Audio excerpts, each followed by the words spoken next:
First law जो आहे, या फर्स्ट लॉचे आपल्याला एक देण आहे, इनर्शिया.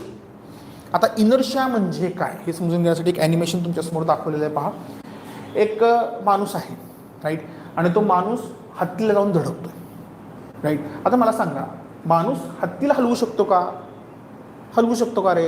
अजिबात नाही, कारण त्याची जी इनर्शिया आहे, त्याची ताकद जी आहे ती याच्यापेक्षा खूप कमी आहे, बरोबर. आता हेच मी उलटं केलं, आता हत्ती त्याच्याकडे जाऊन धडकवला मी, आता काय होणार आहे सांगा? माणसाचा चेंदामेंदा होईल, तो फेकला जाईल, तो मोशनमध्ये सेट होईल, त्यापैकी काहीतरी होईल, बरोबर आहे. मग इथं फरक तो नेमका काय? तर त्यांच्या वजनामध्ये फरक आहे. या वजनालाच, या मासलाच त्यांच्या या पर्टिक्युलर लिनियर मोशनमध्ये इनर्शिया असं म्हणतात. इनर्शिया शब्दाचं ग्रॅमॅटिकल मिनिंग जर तुम्ही पाहायला गेला तर त्याचं ग्रॅमॅटिकल मिनिंग आहे resistance. Inertia is resistance.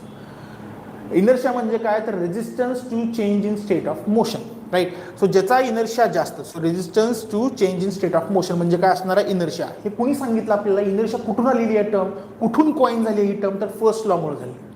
First लॉचं जे म्हणणं आहे की कुठलेही ऑब्जेक्ट स्वतःची जी काही स्टेट असेल, स्वतःची जी काही स्थिती असेल, त्याला तसंच ठेवायचा प्रयत्न करतो. तसंच ठेवायचा प्रयत्न करतो कशामुळे? कोण आहे त्याच्यामागं? त्याच्यामागं त्या फिजिकल पॅरामीटरला काय नाव आहे? तर त्या फिजिकल पॅरामीटरला नाव आहे इनर्शिया. म्हणजे जेवढा त्याचा इनर्शिया जास्त, तेवढा तसाच ती मोशन जी आहे ती कंटिन्यू करायचा प्रयत्न करेल, राईट.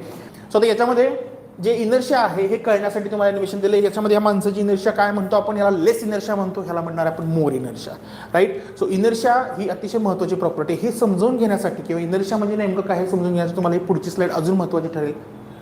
आता तुम्ही बघा, हा बॉल आहे, बरोबर. इथं मध्ये एक वुडन प्लँक दिलेला आहे. आता ह्याची इनर्शिया आहे की असंच थांबायचा प्रयत्न करणार आहे कधीपर्यंत? जोपर्यंत त्याला हलवलं जात नाही. आता आपण त्याला हलवतोय का रे? आपण त्याला हलवत नाही. आपण त्याच्या खालच्या वुडन प्लँकला फोर्स लावला आणि त्याला इकडे ओढलं. त्याला ओढल्यानंतर हा प्रयत्न काय करणार आहे? हा जागेवर राहायचा प्रयत्न करणार आहे. तो काय करतो? जागेवर राहण्यासाठी तसाच राहायचा प्रयत्न करतोय, परंतु कॉन्टॅक्ट खालचा लूज झाल्यामुळे ते काय होणार आहे? ग्रॅव्हिटी त्याला खाली ओढणार आहे आणि तो आहे असा खाली पडणार. कळतंय का? सो ही त्याची इनर्शिया आहे, त्या बॉलची इनर्शिया जी आहे, त्या बॉलच्या इनर्शियामुळे तो बॉल जो आहे तो आहे असा खाली पडलेला आहे. सगळ्यांनी इनर्शिया क्लिअर आहे का? इनर्शिया म्हणजे काय क्लिअर आहे का? इनर्शिया म्हणजे काय?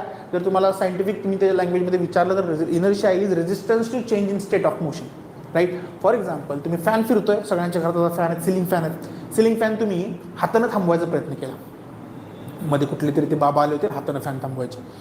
सो तुम्ही जर तसा तो जीवन तुम्ही बटन बंद केल्यानंतर जर तो हाताने काही वेळ तो गोल गोल फिरतो, बरोबर आहे. ती जी काही आजूबाजूची विंड आहे त्या रेजिस्टन्समुळे तो हळूहळू त्याचं स्पीड कमी कमी होत थांबतो. तुम्ही जर त्याला अचानक थांबवायचा प्रयत्न केला तर तुम्हाला जोरदार फटका बसतो हातावर. हा फटका बसणं म्हणजे काय? त्याची इनर्शिया आहे, त्या फॅनची एक इनर्शिया. फॅन स्वतःच्या इनर्शियामुळे रोटेट होत राहील आणि तो कमी कशामुळे होतोय? तर त्या विंडच्या रेजिस्टन्समुळे त्याचा वेग जो आहे तो कमी कमी कमी कमी कमी होत जातो. ती एनर्जी ज्यावेळेला पूर्णपणे डिसिपेट होईल त्यावेळेला तो फॅन जागेवर थांबणार आहे. क्लिअर आहे सगळ्यांना?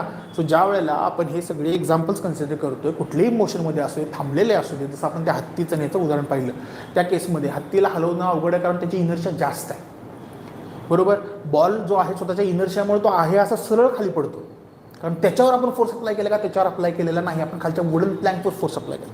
तोच जर फोर्स तुम्ही बॉलवर अप्लाय केला तर बॉल सरळ आला असता का? बॉल ज्या डायरेक्शनने फोर्स अप्लाय केला त्या डायरेक्शनमध्ये गेला असता, राईट. सो हे सगळं होतंय कशामुळे? तर हे सगळं होतं इनर्शियामुळे. सो फर्स्ट लॉ जो आहे, न्यूटन्स फर्स्ट लॉ, त्याची आपल्याला देण काय? त्याच्यामुळे आपल्याला काय एक नवीन टर्म मिळाली, तर ती इनर्शिया ही टर्म मिळालेली आहे.